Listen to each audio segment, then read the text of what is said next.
आप देख रहे हैं बीजापुर इन्फो। मैं आपके साथ जाफर कलादगी। किताब बीजापुर सल्तनत का हुआ इनागुरेशन। बीजापुर शहर के जेबी गार्डन फंक्शन हॉल में कल बीजापुर साम्राज्य के इतिहास पर इतिहासकार डॉक्टर अब्दुल गनी इमारत वाले और डॉक्टर मकसूद अफजल जागीरदार की लिखी किताब बीजापुर सल्तनत का विमोचन जमात अहले सुन्नत कर्नाटक के राज्याध्यक्ष हजरत सैयद मोहम्मद तनवीर हाशमी और पूर्व मंत्री मौजूदा MLA doctor M B Patil के हाथों किया गया। कार्यक्रम को संबोधित करते हुए इस किताब के संपादक और लेखकों ने किताब में दर्ज कई बातों का जिक्र किया। विशेषकर आदिल शाही हुकूमत के सेकुलरिज्म पर इन्होंने रोशनी डाली। डॉक्टर एम बी पाटिल ने कहा कि बीजापुर की तारीखी इमारतें हमारी धरोहर हैं। हम सबको चाहिए कि हम इसके संरक्षण, प्रचार और प्रसार के लिए काम करें। इन्होंने ये भरोसा भी दिलाया कि आने वाले दिनों में अगर उन्हें फिर से कोई अधिकार प्राप्त होता है तो वो इसके लिए कड़ी मेहनत करेंगे और बीजापुर की खूबसूरती को फिर से दुनिया के सामने पेश करने की कोशिश करेंगे।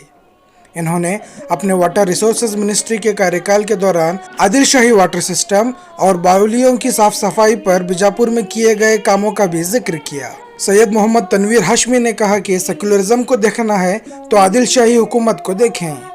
इन्होंने कहा कि हिंदुस्तान के मुस्लिम बादशाह सेकुलर थे और वो हिंदू मुस्लिम एकता की बात करते थे। वो कभी धर्मनिरपेक्ष विरोधी नहीं रहे। कार्यक्रम में राजनीतिज्ञ हमीद मुशर्रफ, प्रोफेसर वाजिद पीरजादे, रियाज फारूकी, रफीक टपाल, एसएम पाटिल गनिहार, मकसूद पाशा जागीरदार और अन्य लोग मौजूद थे।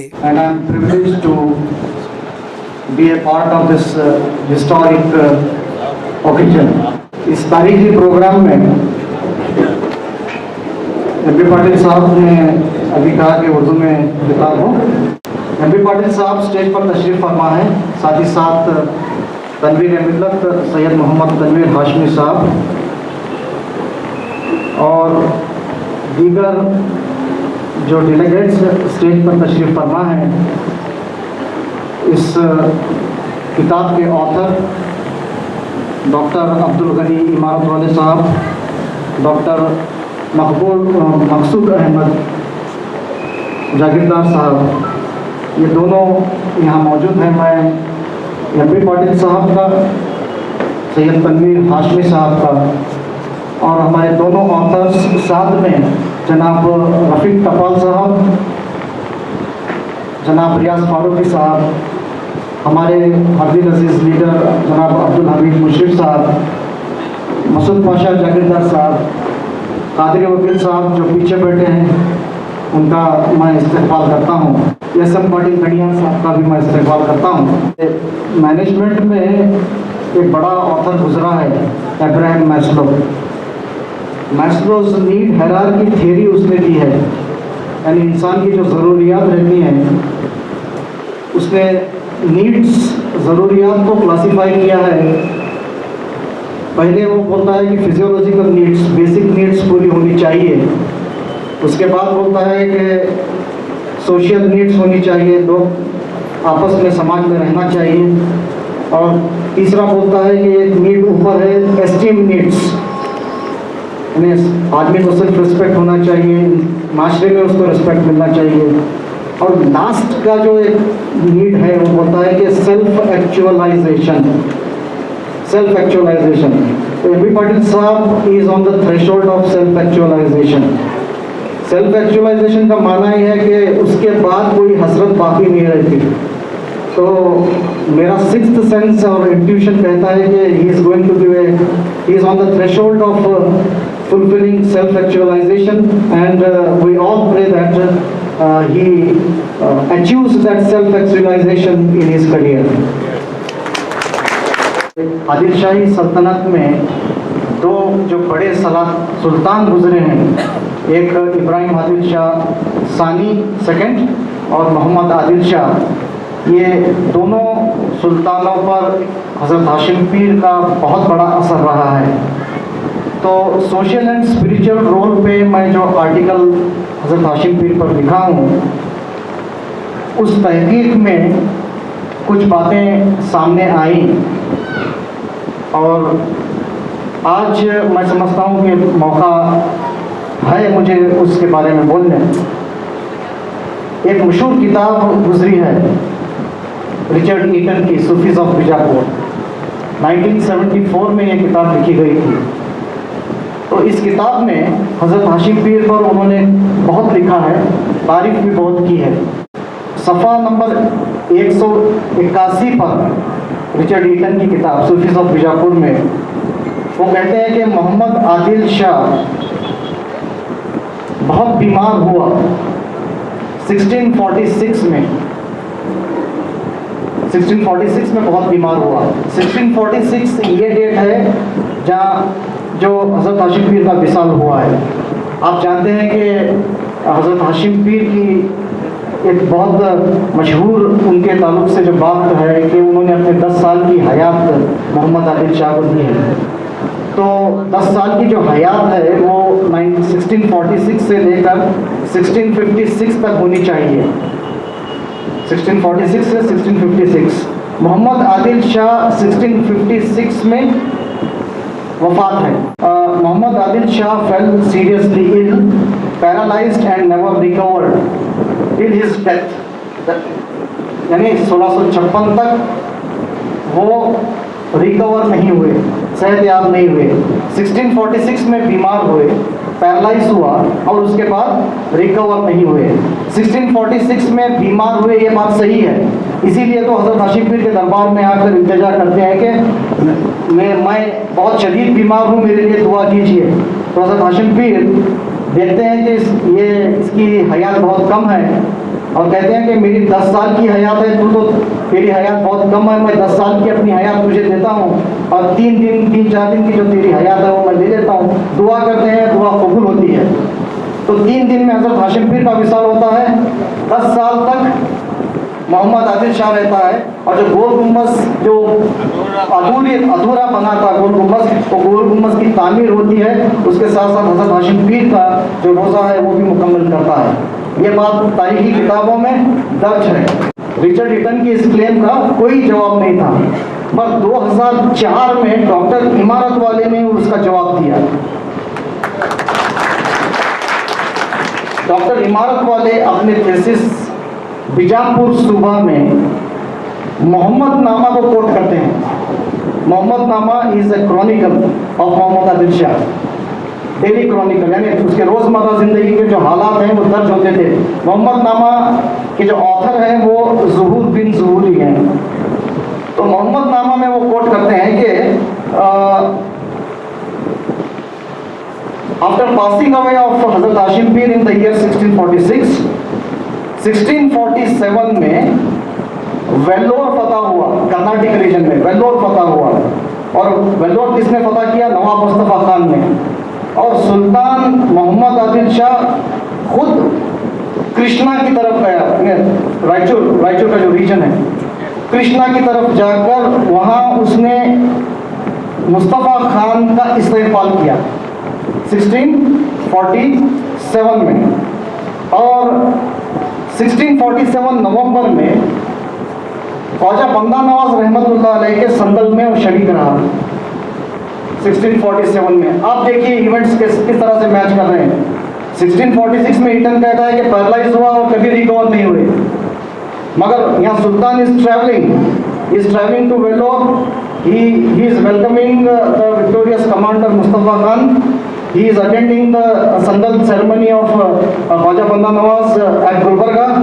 1648 में जनवरी में वो बीजापुर आता है और बेगम सुल्ताना डॉटर ऑफ शाह बनिउद्दीन हुसैनी से निकाह होता है।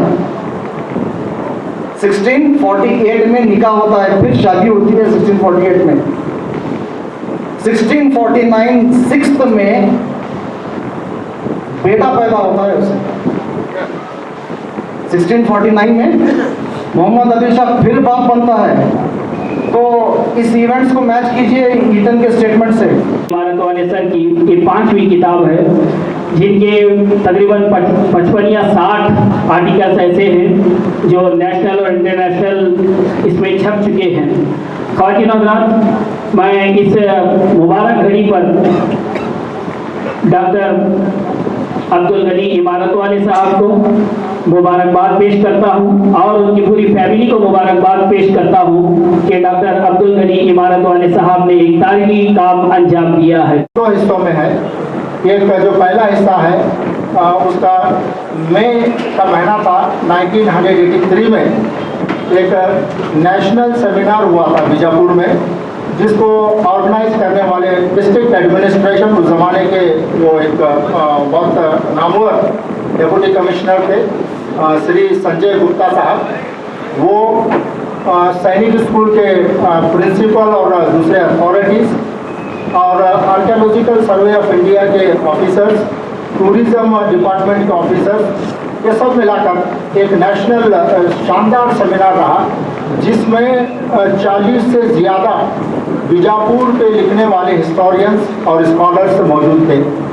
उनके अलग अलग मुख्तलिफ मौज़ों पर आर्टिकल्स वो प्रेजेंट किए और उसका मजमुआ एक डीसी ऑफिस में था और एक इनामदार साहब जो एक्स प्रिंसिपल हैं हमारे अंजुमन डिग्री कॉलेज के, उनके पास मौजूद था वो। तो कई बार मैं उनको पूछता था और एक मेरी दूसरी किताब भी है सुबह के बाद, बीजापुर सुबह के बाद, उसका नाम है मिडिवल स्टडीज़ इन मिडिवल बीजापुर। उसमें मेरे प्रिफेस में एक जगह मैं एक जस्ट ऐसे क्लू मैं दिया था, उसमें बताया था। पहले वो रिसर्च करने वाले हैं PM जोशी साहब, यूनिवर्सिटी ऑफ लंदन से उनका थीसिस छपा जिसका नाम है किंगडम ऑफ बीजापुर, उनका रहा। बाद में पाकिस्तान के इफ्तिखार हुसैन गौरी तो बीजापुर के एडमिनिस्ट्रेशन पे लाहौर यूनिवर्सिटी से वो काम किए। ऐसे बड़े बड़े स्कॉलर्स थे, उनके आर्टिकल्स हमारे पास जमे, फिर वो उसका काम भी हुआ। GH खड़े साहब भारत इतिहास संशोधक मंडल के बहुत बड़े एक स्कॉलर थे, वो भी इसको उनका आर्टिकल फरामीन के ऊपर, बीजापुर फरामीन के ऊपर इस किताब में मौजूद है। तो ये सब मिलाकर टोटल 23 आर्टिकल्स इनामदार साहब मुझे दिए और मैं उसे एडिट करने के बाद एक थोड़े बराबर नहीं थे या पेजेस वगैरह उसके निकल गए थे, 15 आर्टिकल्स को लेकर उसे एडिट करके एडिशनल नोट्स बना के उसको मैं शाया किया। उसमें फर्स्ट पार्ट में मैं उसे रखा हूँ। जो दूसरा पार्ट है उसमें मेरे 18 आर्टिकल हैं जो नेशनल और इंटरनेशनल इस पे फोरम्स में या सेमिनार्स में, कॉन्फ्रेंसिस में मैं प्रेजेंट किया हूँ और वो सब लैटेंट इश्यूज़ पे, बीजापुर के लैटेंट इश्यूज़ पे उसको मैं काम करके, जैसे टिकोटा ए historic town of Adil kingdom, उसमें एक आर्टिकल है।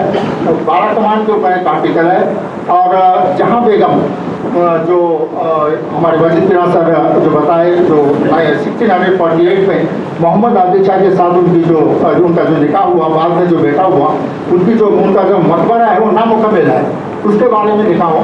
ऐसे कुमटली रिजॉर्ट, अलियाबाद रिजॉर्ट, बहुत से आप देखें तो मालूम होगा कि ये बीजापुर कितना शानदार एक शहर था। साथ ही साथ बीजापुर किंगडम के बारे में मैं आपको कुछ कहना चाहता हूँ। टोटल इस किताब में 43 आर्टिकल्स हैं।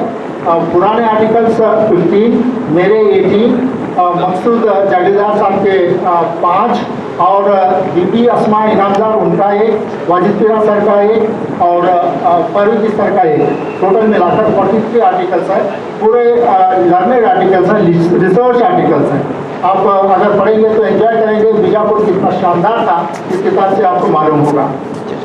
बीजापुर की सल्तनत अगर आप देखेंगे मिडिवल टाइम्स में, दौरे उस्ता में, second biggest empire in Asia. हम समझते हैं छोटा राज होगा, ये छोटा किंगडम, मैं बोलता हूँ वो एम्पायर था। एम्पायर बहुत से हिस्टोरियंस जिसे क्या किया है, किंगडम किंगडम किंगडम, किंगडम छोटा होता है, एम्पायर बड़ा होता है। तो मुगल सल्तनत के बाद अगर कोई बड़ा राज्य या बड़ा साम्राज्य था तो वो बीजापुर का था। तो इसके जो बाउंड्रीज थे, बहरे अरब से लेकर मगरिब में जो बहरे अरब है वहाँ से लेकर खलीज बंगाल तक कम से कम 80% हिंदुस्तान, जुनूबी हिंदुस्तान बीजापुर के सल्तनत में था। तो आज का जो बीजापुर है, बेंगलुरु, ये छोटे छोटे मुकामात थे उस वक्त, वेलूर और पोर्ट नोवो, पांडिचेरी, नागपट्टनम, मद्रास, ये बॉम्बे हमारे पास था, एक छोटा मुकाम था, एक बंदरगाह था, चेऊल, दादोल, गोवा, ये सब हमारे इलाके थे। तो इतना बड़ा एक ये रहा इसका, इसकी वसी हदूद थे, second biggest in Asia after Mughals, इसका ये था। इसके अलावा जो बीजापुर सिटी है, ये एक ऐसी दुनिया भर में मशहूर सिटी थी उस ज़माने में। इसके सामने कायरो, जो इजिप्ट का जो सदर मुकाम है, उसके सामने कुछ नहीं था। बगदाद, मशहद, काबुल, कंधार, आगरा, दिल्ली, क्वेटा, बुरहानपुर और ढाका, इसके सामने कुछ भी नहीं थे। जैसे हमारे दौलतपुरी साहब बताए, एक सफ़ीर आया था, अकबर आज़म का एक सफ़ीर बीजापुर में 1603 में वो बीजापुर आया, 34 में बीजापुर आया था। तो इब्राहिम आदिल शाह की उसके साथ मुलाकात भी हुई। तो ये अपॉइंटमेंट देने का, ऑडियंस देने से पहले ये उसे शाही मेहमान था, बीजापुर उसे सब घुमाए। तो लिखता है दुनिया में, बीजापुर के शहर के बारे में लिखता है, दुनिया में किसी आँख ने इस शहर जैसा शहर नहीं देखा। और उनको अखराजात के लिए पूरे रेवेन्यू का इंतजाम किए। विठोबा एक टेम्पल है सतवली में, महाराष्ट्र में, वहाँ का भी एक फरमान मिला, मैं वो कोट किया हूँ। चेऊल में एक बंदरगाह आती है, हमारे बीजापुर के सल्तनत में थी, पोर्ट टाउन है वो, उसमें रामेश्वर टेम्पल के लिए भी हमारे सलातीन बिल्कुल सखावत के साथ ये सब दान दिए हैं। कोल्हापुर की महालक्ष्मी टेम्पल, उसके वास्ते जो फरमान मुझे मिले, वहाँ के जो भट्ट हैं या उनके जो पंडित हैं, उनके खर्चे के लिए और ये टेम्पल के पूरे मैनेजमेंट के लिए 2 फरामीन मेरे पास है, आप देख सकते हैं, और मैं रेफ़र भी किया हूँ उसे। तो ये हमारे सलातीन उनके लिए खर्चे के लिए इंतज़ाम किए हैं। ये बनसंकरी बदामी के पास वो यात्रा हमारे लोग और आदिशाही स्टेट के खर्च से वो यात्रा चलता है। इसके अलावा और गोवा में जो भी चर्च हैं, चीतापुर में मुदगल और रायचूर, ये सब उनके दिए के लिए तेल का भी इंतज़ाम हमारे लोग करते थे, हमारे सलातीन करते थे। इतने बड़े सलातीन थे और उनसे हम सबक लेना चाहिए, सेकुलरिज्म का सबक लेना चाहिए। ये सब हमारे सेकुलरिज्म के लिए सब मज़ाहिब, सेकुलरिज्म की वजह से सब मज़ाहिब, हमारे जितने भी मज़ाहिब हिंदुस्तान में हैं, खास करके हमारे ये बीजापुर सल्तनत में जो थे, वो सब उसका स्प्रेड हुआ, फूले फले। सब लोग मेरे बारे में बताए, लेकिन एक चीज़ बताने में ज़रा कसर किए कि मैं ये बताना चाहता हूँ कि I have to introduce before this august gathering that I belongs to the pedigree of Afzal Khan, and I have also to inform all of you that Afzal Khan has not only served Bijapur, his father Shahnawaz Khan also served Bijapur. The Navrazpur stands in his name as it is the best work of Navrazpur Shahnawaz Khan has built during the lifetime of Ibrahim Adil Shah. एक और चीज़ मुझे बताना बहुत ज़रूरी है कि मैं अपने कामों में छोटे मोटे काम तो करता रहता था, लेकिन जब से इमारत वाले साहब से जब मुलाकात हुई 2011 से मुलाकात होने के बाद अब तक जो सिलसिला चलता रहा है कि कम से कम हम इस रिसर्च का में 25,000 किलोमीटर फिरे, और ये इमारत वाले की मेहरबानी है कि सारे चीज़ों का जो हिस्ट्री के बारे में अगर कुछ भी जानकारी मुझे मिली है, मेरे ख़ानदान की मिली है, अफजल खान के बारे में मिली है, उनके वालिद साहब के बारे में मिली है, तो वो सिर्फ डॉक्टर इमारत वाले साहब की वजह से। कई इमारतों पे आर्टिकल्स लिखा गया है, लेकिन इनकी एक आर्टिकल ऐसी है जो इमारतें बनते बनते रुक क्यों गए। 12 कमान बनने वाली थी, वो क्यों रुकी, उसकी वजह क्या है। जहां आरा बेगम का टोम जो है वो क्यों रुक गया, उसकी वजह क्या है। ये तो कोई हिस्टोरियन सोचा भी नहीं था।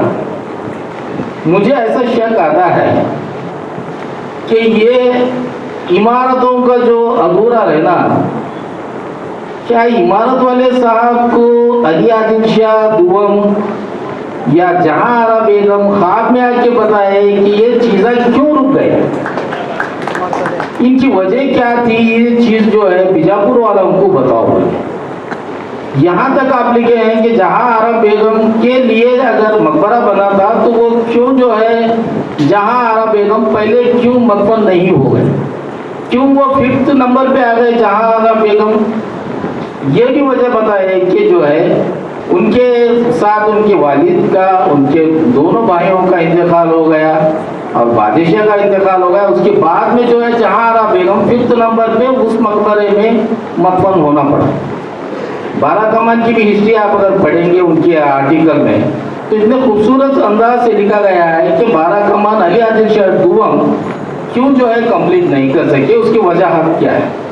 इस तरीके से मुझे ये सारी किताब देखने के बाद में एक और चीज़ याद आती है कि इस किताब में बहुत सी चीज़ सेक्युलरिज्म के बारे में ही कवर किया गया है। बहुत सी चीज़ों को सेक्युलरिज्म क्या ये डेफिनेशन था अली आदिल शाह के टाइम।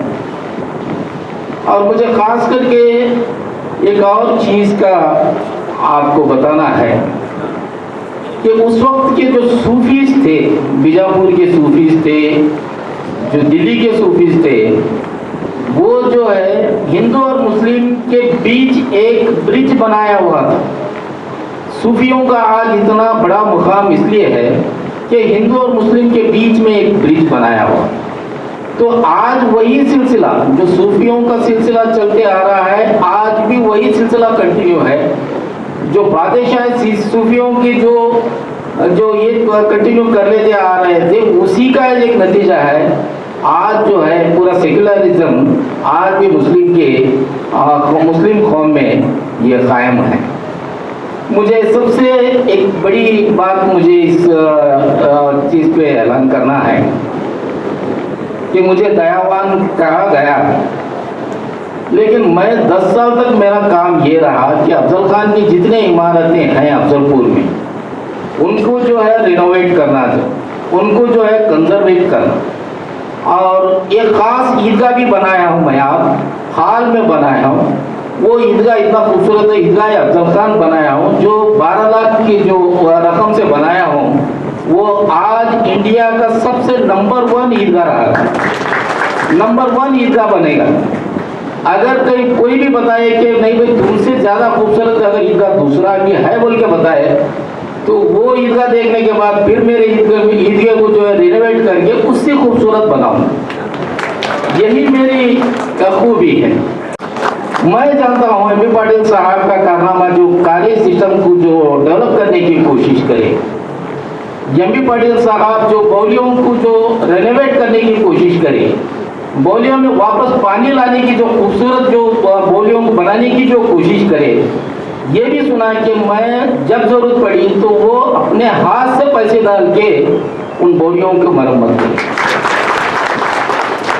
और मैं इसलिए भी एक फैन हूँ कि बेगम तालाब अफजल खान बनाए, 1654 जो बेगम तालाब अफजल खान बनाए, उस बेगम तालाब को जो रेनोवेट किया है एम.बी. पाटिल साहब, इतना खूबसूरत रेनोवेट किया कि मैं जब भी फंक्शन में हाजिर होता हूँ, जब भी एम.बी. पाटिल साहब रहते हैं, मेरा दिल यह कहता है कि उनको हर बार ऑनर करें। ये मेरे ख़ानदान के जद अमजद का जो तालाब था, बेगम तालाब, उसको इतना खूबसूरत बनाया है कि आज लोग भी वहाँ पे जाते हैं और बोटिंग भी वहाँ पे हो रही है। वहाँ पे पानी का इंतज़ाम हुआ है, वहाँ पे पानी का जो सिल्टिंग का इंतज़ाम था। जब ये ज़माने में अब हमारे पास बिस्लेरी बोलते हैं, ये कीले जैसे पानी बोलते हैं, उस ज़माने में अफजल खान भी जो है पानी जो पूरा जो है ये क्लीन हो के पानी सबको मिलना चाहिए। बेगम तालाब का जो वाटर सप्लाई था वो जो है आसार महल, जामिया मस्जिद और गार्डन्स के लिए भी उस ज़माने में जो है काम चलता था। आज से 10 साल पहले भी जो है अफजल खान की जो बनाए गंज हैं, उनका भी जो इस्तेमाल जो है म्यूनसिपालिटी यहाँ की करी है। 10 साल पहले अपनी उम्र खत्म करी। ये क्या खूबी थी सूफियों की कि वही अपनी उम्र चाहे तो घटा सकते थे, बढ़ा सकते थे, या अपनी उम्र जो है किसी दूसरों को भी जो है गिफ्ट के तौर पे दे देते। दूसरी पर्सनैलिटी वो है जो अफजल खान हैं, अगर उनके बारे में ये बताऊं कि मैं कि उनको जब मालूम हो गया कि सूफी बोल दिए कि आपका सिर्फ धड़ दिख रहा है, आप वापस नहीं आते, तो मालूम होने के बाद में उस आदमी की हिम्मत की दाद देना चाहिए। इस बीजापुर शहर के लिए, खुदा के फरमान के लिए, बादशाह के खुदा के जो इसके लिए डिसीजन के लिए, बादशाह के फरमान के लिए 6 महीने तक वो जो है प्रतापगढ़ जाने की कोशिश करे।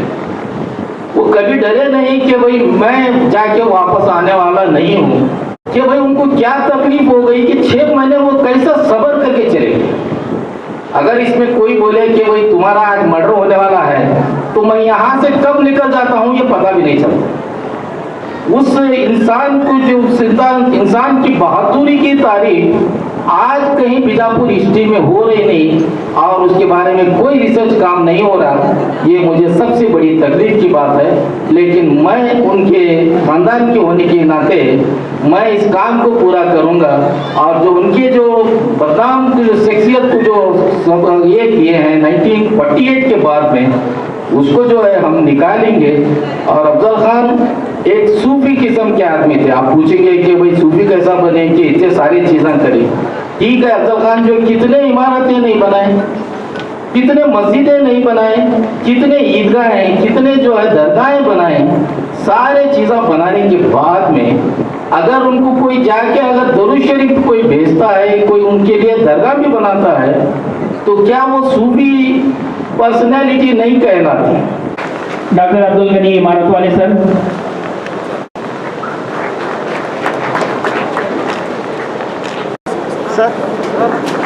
माशाअल्लाह। अब साथ ही साथ डॉक्टर मकसमा सैयद मोहम्मद तनवीर हाशमी साहब किबला की गुलपोशी करते हुए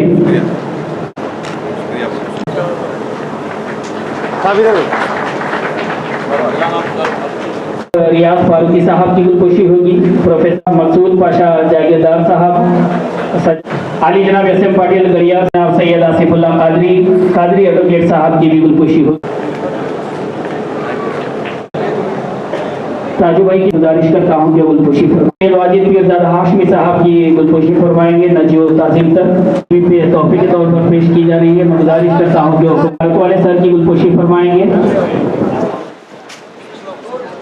ವಿಜಯಪುರ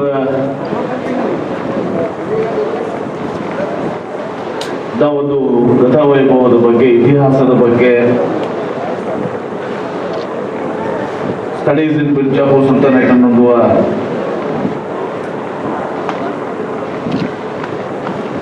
ಒಂದು ಪುಸ್ತಕವನ್ನ, ಗ್ರಂಥವನ್ನ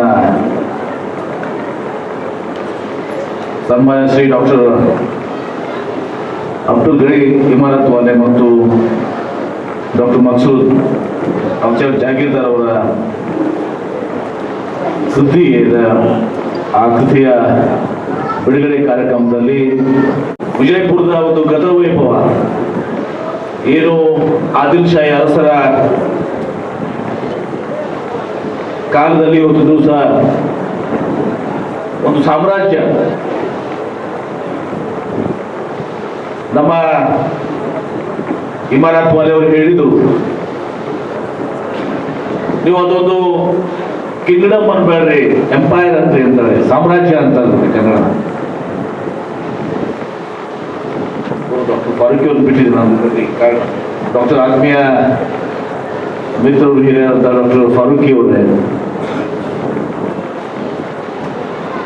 ನಾನು ಕೂಡ ಬಹಳಷ್ಟು ಇಲ್ಲೇ ಬೆಳೆದು ಬಂದಿರುವುದರಿಂದ ನಾವೆಲ್ಲರೂ ತಿಳ್ಕೊಂಡಿದ್ದೀವಿ ಆದಿಲ್ ಶಾಹಿ ಅರಸರ ಒಂದು ಆಳ್ವಿಕೆಯಲ್ಲಿ, ಅವರ ಒಂದು ಸಾಮ್ರಾಜ್ಯದಲ್ಲಿ ಒಂದು ದಿವಸ ಅಭಿವೃದ್ಧಿ, ಇವತ್ತು ನಾವು ಏನೋ ಅಭಿವೃದ್ಧಿ ಬಗ್ಗೆ ಮಾತನಾಡ್ತೀವಿ, ಇವತ್ತು ಅಂದು ಆ ಅಭಿವೃದ್ಧಿ ಸಮೃದ್ಧಿ ಈ ಎರಡೂ ಕೂಡ ಅವತ್ತು ದಿವಸ ಇದ್ದರೋದಕ್ಕೆ ಸಾಕ್ಷಿಗಳು ಒಂದು ದಿವಸ ಬಹಳಷ್ಟು ಇದಾವೆ. ಇವತ್ತು ಬೇಗಂ ತಲಾಬ್ ಇರ್ಬೋದು, ಮಮತಾಪುರ ಕೆರೆ ಇರ್ಬೋದು, ಇವತ್ತು ನಮ್ಮ ಕುಮಟಗಿ ಕೆರೆ ಇರ್ಬೋದು, ತಾಜ್ ಬೌಡಿ ಇರ್ಬೋದು, ಅನೇಕ ಬೌಡಿಗಳು ಎಲ್ಲರೂ ಕೂಡ ನೋಡ್ತೀವಿ. ಕುಡಿ ನೀರಿನ ಕರೆಂಟ್ ಸಿಸ್ಟಮ್ ಇರ್ಬೋದು. ತನ್ನ ಮೂಲಕ ಅವತ್ತು ಸುಮಾರು 9 ಲಕ್ಷಕ್ಕಿಂತ ಜಾಸ್ತಿ ಹೊತ್ತು ಸಹ ಜನಸಂಖ್ಯೆ ಇತ್ತು, ಅವರಿಗೆ ಸರಿಯಾಗಿ ನೀರು ಕೊಡ್ತಿದ್ರು. ಈಗ ನಮ್ಮ ಪರಿಸ್ಥಿತಿ ಇವತ್ತು ವಾರಕ್ಕೊಮ್ಮೆ ನೀರು ಕೊಟ್ಟರು ಕೂಡ ಕಷ್ಟ ಸಾಧ್ಯ ಆಯ್ತು. ಅವಾಗ ಯಾವುದೂ ತಂತ್ರಜ್ಞಾನ ಇರಲಿಲ್ಲ, ಅವತ್ತು ದೊಡ್ಡ ತಂತ್ರಜ್ಞಾನ ಇರಲಿಲ್ಲ. ಇವತ್ತು ಎಲೆಕ್ಟ್ರಿಸಿಟಿ ಇರಲಿಲ್ಲ. ಮುಖ್ಯವಾಗಿ ಏನೇ ಮಾಡ್ಬೇಕಾದ್ರೂ ಕೂಡ ಎಲೆಕ್ಟ್ರಿಸಿಟಿ ಲಿಫ್ಟ್ ಮಾಡಬೇಕಾಗತ್ತೆ.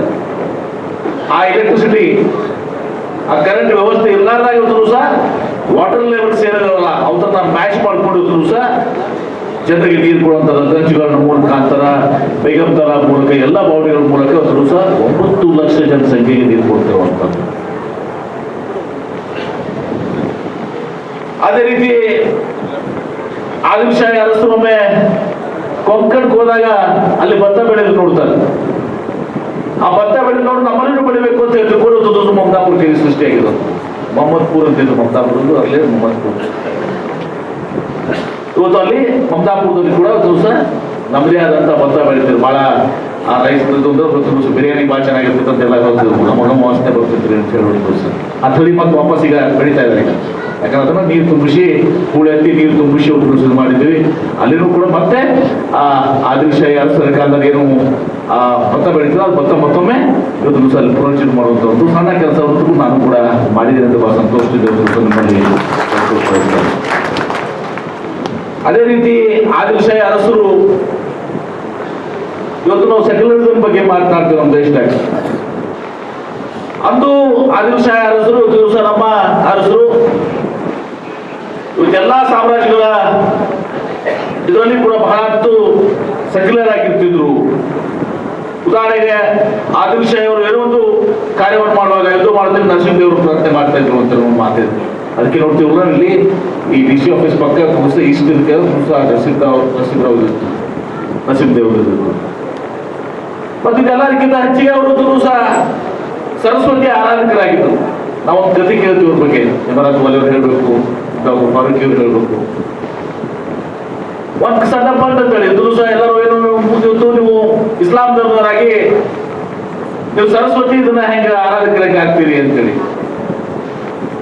ಆವಾಗ ಆದಿಲ್ ಶಾಹಿ ಹೇಳ್ತಾರೆ, ಸರಸ್ವತಿ ಕೇವಲ ಇಸ್ಲಾಂ ಧರ್ಮದವರು, ಹಿಂದೂ ಧರ್ಮದವರು, ಕ್ರಿಶ್ಚಿಯನ್ ಧರ್ಮದ ಒಬ್ಬರದೇ ಅಲ್ಲ. ಸರಸ್ವತಿ ಎಲ್ಲರದ್ದು knowledge, knowledge.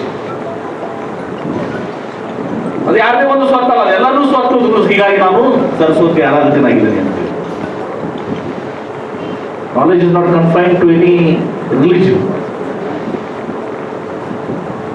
It is the property of every one in this world. So ಅದು ಆದಿಲ್ ಶಾಹಿ ವ್ಯಕ್ತಿತ್ವವನ್ನು ಸಂತೋಷಪಡಿಸ್ತದೆ. ಎಲ್ಲ ಜೊತೆ ಸಹಬಾಳ್ವೆ. ಇವತ್ತು ಸಂಗೀತ ಬಜಾರ, ಸಂಸ್ಕೃತ ಇದಕ್ಕೆ ಪ್ರೋತ್ಸಾಹ ಕೊಟ್ಟಿರುವಂತದ್ದು, ಸಂಗೀತ ಇದಕ್ಕೆ ಪ್ರೋತ್ಸಾಹ ಕೊಟ್ಟಿರುವಂತ ನವರಸಪುರ, ಇದೆಲ್ಲ ಒಂದು ಗತ ವೈಭವ ಇವತ್ತು ಸಹ ಆದಿಲ್ ಶಾಹಿನಲ್ಲಿ ನಾವು ಕಾಣ್ತೇವೆ. ಬಹಳ ಮಂದಿ ಗೊತ್ತಿರಲಿಲ್ಲ, ಅನೇಕ ಪೇಂಟಿಂಗ್ಸ್ ಯುವರಾಜ್ ಹೋದ್ರೆ ನಮ್ಗೆ ಗೊತ್ತಿರೋ, ನಿಮ್ಗೆ ಗೊತ್ತಿದೆ. ನಾನು ಒಂದ್ಸಲ ಹಿಂಗೆ ಡೆಲ್ಲಿಗೆ ಹೋದಾಗ ಅಲ್ಲಿ ಖಾನ್ ಮಾರ್ಕೆಟ್ನಾಗ ಹೋಗಿ ನಾವು ಅದು ಪಾರಿಸ್ ಅನ್ಸೋದೊಂದು ಬುಕ್ ಸ್ಟಾಲ್ ಇದೆ. ನಾನು ಒಂದ್ಸಲ ಹೋದಾಗ ಒಂದ್ಸಲ ಬುಕ್, ಅದು ಹಿಸ್ಟ್ರಿ ಬಗ್ಗೆ ಬುಕ್ಸು ಅದೆಲ್ಲ ತಗೊಂಡೆ. ಒಂದ್ಸಲ ಮೆಟ್ರೋಪಾಲಿಟನ್ ಮ್ಯೂಸಿಯಂ ಆಫ್ ಆರ್ಟ್ಸ್ ಅವ್ರದೊಂದು ಬುಕ್ ತಗೊಂಡೆ. ಅದನ್ನ ನೋಡ್ತೀನಿ, ಆದಿಲ್ ಶಾಹಿ ಇದ್ರ ಬಗ್ಗೆ ಪೇಂಟಿಂಗ್ಸ್ ಬಹುಶಃ 75% ಪೇಂಟಿಂಗ್ಸ್ ಇಲ್ಲಿ ನಮ್ಮ ಆರ್ಕಿಯಾಲಜಿಯವ್ರಿಗೂ ಗೊತ್ತಿಲ್ಲ, ನಮ್ಗೆ ಯಾರಿಗೂ ಕೂಡ ಗೊತ್ತಿರಲಿಲ್ಲ. ಮತ್ತೆ ನಾನು ಅದರ ಇದು ಮಾಡಿಸಿ ಒಂದು ಸಣ್ಣ ಇದನ್ನು ಮಾಡಿದೆ, ಒಂದು ಸಲ ಎಕ್ಸಿಬಿಷನ್ ಕೂಡ ಮಾಡಿಸಿದೆ. ಬುಕ್ ಕೂಡ ಬಹಳಷ್ಟು ಕೊಟ್ಟಿದ್ದೆ, ನೋಡಿದ್ರೆ. ಈ ಎಲ್ಲ ವಿಚಾರಗಳನ್ನ ಅವರು ಅನೇಕ ವರ್ಷಗಳ ಕಾಲ ಅವ್ರು ಹೇಳಿದ್ರು, ನಾಡು ಬಂದ ದಾರಿ ಬಗ್ಗೆ ಹೇಳಿದ್ರು. ಸಂಜಯ್ ಗುಪ್ತಾ DC ಇದ್ದಾಗ ಹಿಡಿದುಕೊಂಡು ನಾವೇನೋ ಸೆಮಿನಾರ್ ಆಯಿತು, ಅವೆಲ್ಲ ಪೇಪರ್ಸ್ ಹಿಡ್ಕೊಂಡು ಇಲ್ಲಿವರೆಗೆ ನಾವು ಹೋರಾಟ ಮಾಡ್ಕೊಂಡು ಬಂದು ಇಲ್ಲಿ ಬಂದು ಇವತ್ತು ಅವರು ಮತ್ತು ಸ್ನೇಹಿತರಾದಂಥ ಮಸೂದ್ ಅಫ್ಜಲ್ ಜಾಗದಾರ್ ಕೂಡಿದ್ರು ಸಹ ನಮ್ಮ ವಾಜಿದ್ ಹಾಶ್ಮಿ ಅವರು ಕೂಡ ಒಂದು ತಮ್ಮ ಚಾಪ್ಟರ್ ಬರೆದಿದ್ದಾರೆ. ಅಲ್ಲಿ ಸಂತ ಹಾಶಿಮ್ ಪೀರ್ ಅವ್ರ ಬಗ್ಗೆ ಒಂದು ಸಹ ಏನು ಆದಿಲ್ ಶಾಹಿ ಮಹಾರಾಜರಿಗೆ ಅವರು ಸಹ ತಮ್ಮ ಜೀವನವನ್ನು ಸಹ ತಮ್ಮ ಉಳಿದಂಥ ಜೀವನದ ಒಂದು ಸಂಪೂರ್ಣ ಜೀವನವನ್ನು ಅವರಿಗೆ ಇವತ್ತು ಕೊಟ್ಟು ಇವತ್ತು ತಮ್ಮ ಪ್ರಾಣ ತ್ಯಾಗ ಮಾಡಿರುವಂಥದ್ದು ಸಹ ಈ ಆದಿಲ್ ಶಾಹಿ ಅರಸರ ಕಾರ್ಯಗಳಿಗೆ ಮುಂದುವರಲಿಕ್ಕೆ ಸಹ ಸ್ಪರ್ಧೆ ಮಾಡಿಕೊಂಡ ಸಂತ ಆ ಶಿಲ್ಪಿಗಳ ಬಗ್ಗೆ ಕೂಡ ಅವರು ಕೂಡ ಒಂದು ಆರ್ಟಿಕಲ್ ಬಂದಿದ್ದಾರೆ. ಮತ್ತು ಅದ್ರ ಬಗ್ಗೆ ತಾವು ಮಾತನಾಡುವಾಗ ಹೇಳಿದ್ರು ಏನು ಅದರ ಬಗ್ಗೆ ಗೊಂದಲಗಳಿದ್ದು ಆ ಗೊಂದಲಗಳ ಕಡೆ ಎಲ್ಲ ಒಂದು ದಿವಸ ನಿವಾರಣೆ ಆಗಿದೆ ಅನ್ನೋ ಮಾತನ್ನು ಇವತ್ತು ಭಾಳ ಒಂದು ವ್ಯವಸ್ಥಿತವಾಗಿ ಒಂದು ದಿವಸ ಒಂದು ಎಲ್ಲ ರೀತಿಯ ಪ್ರೂಫ್ಸನ್ನು ಕೊಡುವ ಮೂಲಕ ಒಂದು ದಿವಸವನ್ನು ಮಾತನಾಡಿದ್ದಾರೆ. ಭಾಳ ಭವ್ಯವಾದಂಥ ಇತಿಹಾಸ ಒಂದು ದಿವಸ ನಮ್ಮ ಭಾರತ ದೇಶದಲ್ಲಿದೆ. ನಾವು ಅಮೆರಿಕ ಅಂತ ರಾಷ್ಟ್ರದ ಹೋದಾಗ ಅಲ್ಲಿ ಏನೂ ಕೂಡ ಇವತ್ತು ದಿವಸ ಅಲ್ಲಿ ಇತಿಹಾಸ ಇಲ್ಲ. ಇವತ್ತು ದಿವಸ ಒಳ್ಳೆ ರೀತಿಯಿಂದ ಮಾರ್ಕೆಟ್ ಮಾಡ್ತಾರೆ. ಬಹುಶಃ ಹೈಯೆಸ್ಟ್ ಮಾನ್ಯುಮೆಂಟ್ಸ್ ಈ ದೇಶದಾಗ ಯಾವ್ದಾರು ಇದ್ರೆ ಅದು ಬಿಜಾಪುರ ಅಂತ ಅನ್ಕೊಳ್ತೀವಿ. 80 ಮಾನ್ಯುಮೆಂಟ್ಸ್, 90 ಮಾನ್ಯುಮೆಂಟ್ಸ್. ಆದ್ರೆ ನಾವು ಅದನ್ನ ಸಂರಕ್ಷಣೆ ಮಾಡಿಲ್ಲ, ಅವನು ಉಳಿಸ್ಕೊಂಡಿಲ್ಲ. ಬಹಳ ಖೇದನಿಸ್ತದೆ ದಿವಸ ಬಹಳ ಸಲ ನೋಡಿದಾಗ. ನೋಡ್ತೀವಿ ನಮ್ಮ ಏನು ಕೋಟೆಗಳಿರಲ್ಲ ಎಲ್ಲ ಕಲ್ಲುಗಳು ಬಿಚ್ಕೊಂಡು ಮನೆ ಕಟ್ಟಿದ್ದಾರೆ, ಅತಿಕ್ರಮಣ ಆಗಿದ್ದಾವೆ. ಅನೇಕ ಬಾವಿಗಳು ಮುಚ್ಚೋಗಿದ್ದಾವೆ. ಸಾವಿರ ಬಾವಿ ತೋರಿಸ್ತಾರೆ ಸೈಕಲ್. ನಮಗೆ ಕಾಣಿಸೋದು 40-50% ಬಿಜಾಪುರ ಸುಲ್ತಾನೇಟ್ ಬಗ್ಗೆ ಒಂದು ಸ್ಟಡೀಸ್ ಇನ್ ಬಿಜಾಪುರ ಸುಲ್ತಾನೇಟ್ ಅನ್ನೋ ಒಂದು ಇದನ್ನ ನಮ್ಮ ಅಬ್ದುಲ್ ಗನಿ ಬೃಹತ್ತವಾದ ಒಂದು ದಿವಸ ನಮ್ಮ ಜನರಿಗೆ ಮತ್ತೊಮ್ಮೆ ನಿಮಗೆ ರಿಮೈಂಡ್ ಮಾಡ್ತಾ ಇದ್ದಾರೆ. ಇಂಥದ್ದು ಇತಿಹಾಸ ನಮಗಿದೆ, ಭವ್ಯವಾದ ಇತಿಹಾಸ ಇದೆ, ಗತವೈಭವ ನಮ್ಮ ಹತ್ರ ಇದೆ, ಅದರ ರಕ್ಷಣೆ ಮಾಡ್ರಿ, ಉಳಿಸ್ರಿ, ಬೆಳೆಸ್ರಿ ಅನ್ನುವ ಸಂದೇಶವನ್ನು ಕೊಡುವಂತ ಒಂದು ಸಮಾರಂಭ ಬಹಳ ಸದ್ಯದಷ್ಟು ಬೇಗ ಆಗಬೇಕಾಗಿರುವಂಥದ್ದು. ಎಷ್ಟೋ ಸಲ ನಮಗೂ ಬೇಸರ ಅಂತ ಒಂದೊಂದು ಸಲ ಹೇಳಿದ್ರು, ನಾವು 14 ಕೋಟಿ ರೂಪಾಯಿ ಕೊಟ್ಟು ಬಾವಡಿ ಎಲ್ಲ ಇದು ಮಾಡಿದ್ವಿ.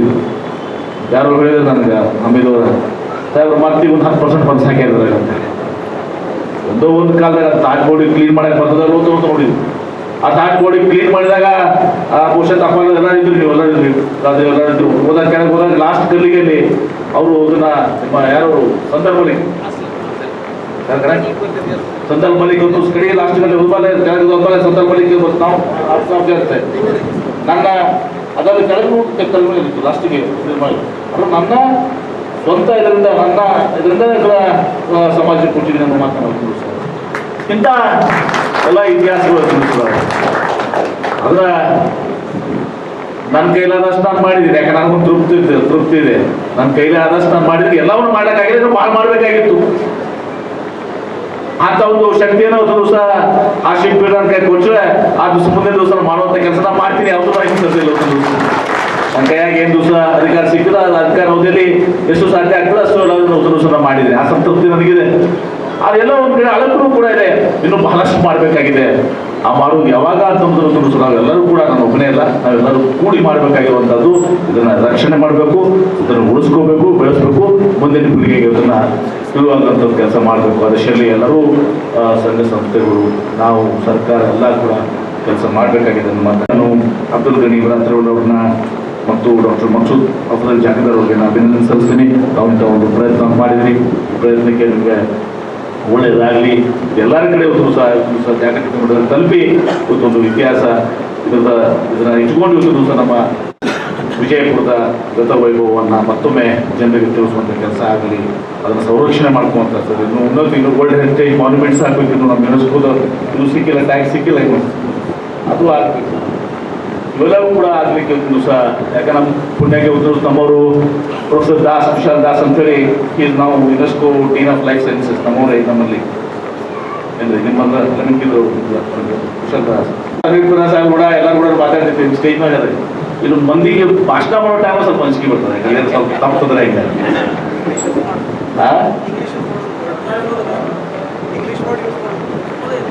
अगले बार कोशिश करेंगे क्यों और स्कॉलर्स लोगों के सामने तो बहुत मुश्किल पड़ता है. हम जब खेड़े में रहता है तो जवारी चलता है. उनमें वो तो बाबा बोले वल बोले आप चलो रहता है. लेकिन इधर स्कॉलर लोगों के साथ ऐसा फंक्शंस में गलती ना होना चाहिए. ಅದಕ್ಕೆ ಕನ್ನಡದಲ್ಲಿ ಮಾತನಾಡಿದ್ದೀನಿ. ಇಷ್ಟು ಹೇಳಿ ಮತ್ತೊಮ್ಮೆ ಇಮರತ್ ಅವರಿಗೆ, ಜಾಗೃತವರಿಗೆ ಅಭಿನಂದನೆ ಸಲ್ಲಿಸಿ ಅರುಷ್ ಸರ ಕೊಡುಗೆಯನ್ನು ಮತ್ತೊಮ್ಮೆ ಸ್ಮರಣೆ ಮಾಡಿ ನನ್ನ ಮಾತಿಗೆ ಪೂರ ಮಾಡ್ತಿದ್ದಾರೆ. अल्लाह तबारक व तआला हम सब के मुज्तमा होने को अपनी बारगाह में कबूल फरमाए. सबसे पहले मैं दिल की अमीर गहराइयों से स्टडीज इन बीजापुर सल्तनत किताब के रस्म इजरा के मौके पर डॉक्टर अब्दुल गनी इमारत वाले साहब को और डॉक्टर मकसूद अफजल जागीरदार साहब को मुबारकबाद पेश करता हूँ, हदिया तबरीक पेश करता हूँ। अल्लाह तबारक व तआला इन दोनों हजरात की काविशों को अपनी बारगाह में शर्फ़ कबूलियत अता फरमाए। बहुत सारी बातें आपने इन दोनों ऑथर्स के ज़रिए समाअत की। किताब की नोयत क्या है और इसके मुश्किलात क्या हैं, मज़ामीन किस नोयत के हैं, ये सारी बातें इन दोनों हजरात ने आपके सामने खुलकर पेश की हैं। इन दोनों हजरात की गुफ्तगू से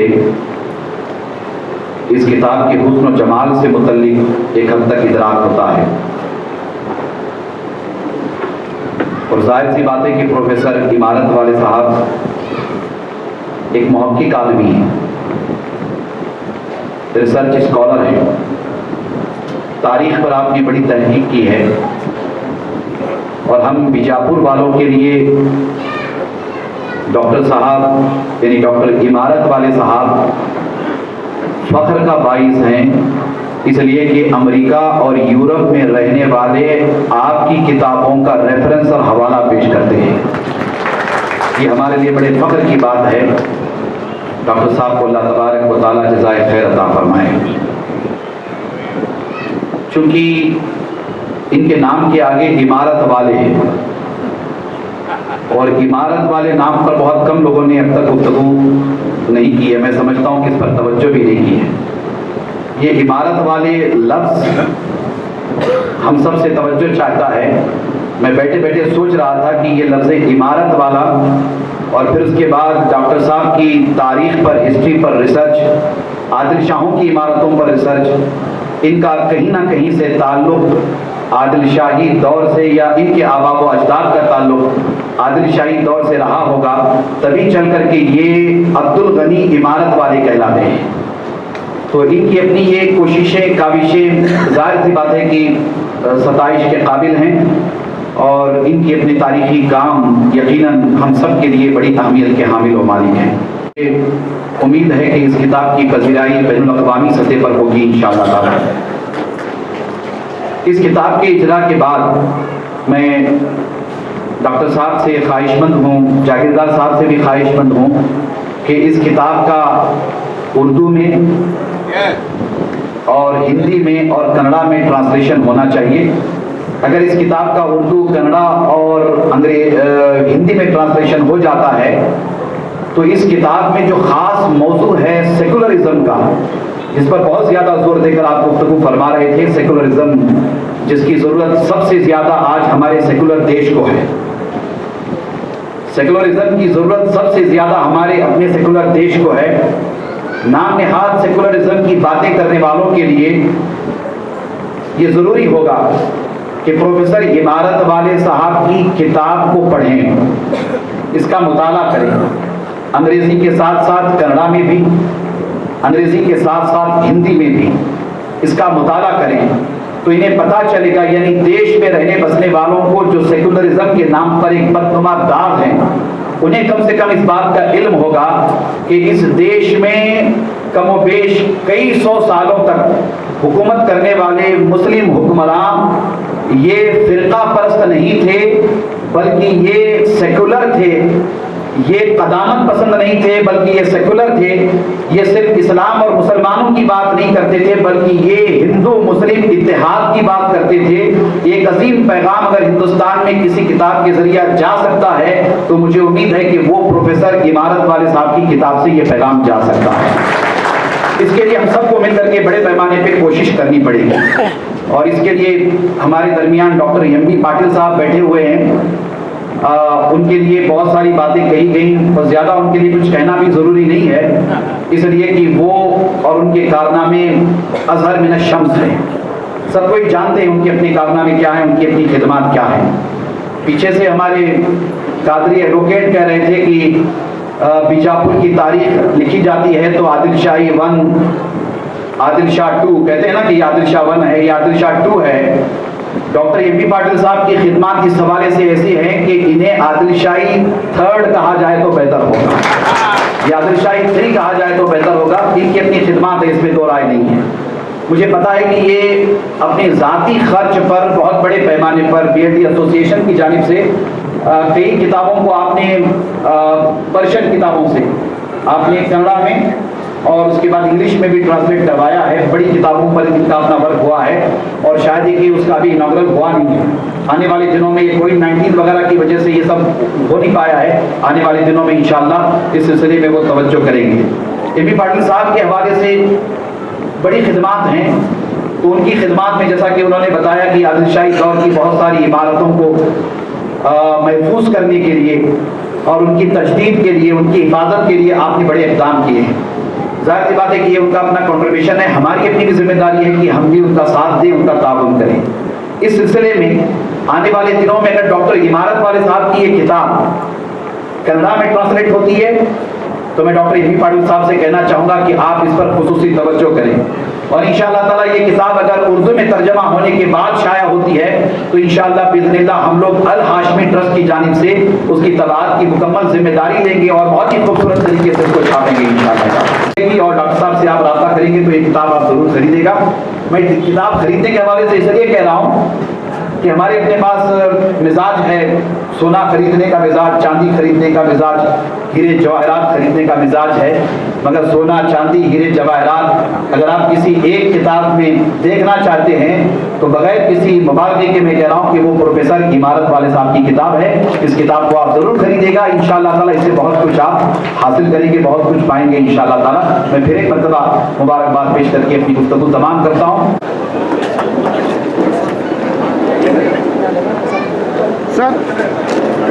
सल्तनत के ऑथर डॉक्टर अब्दुल गनी इमारत वाले सर की खुदकुशी होने जा रही है। मैं इस प्रोग्राम के सदर बारकार हज़रत अल्लामा सैयद मोहम्मद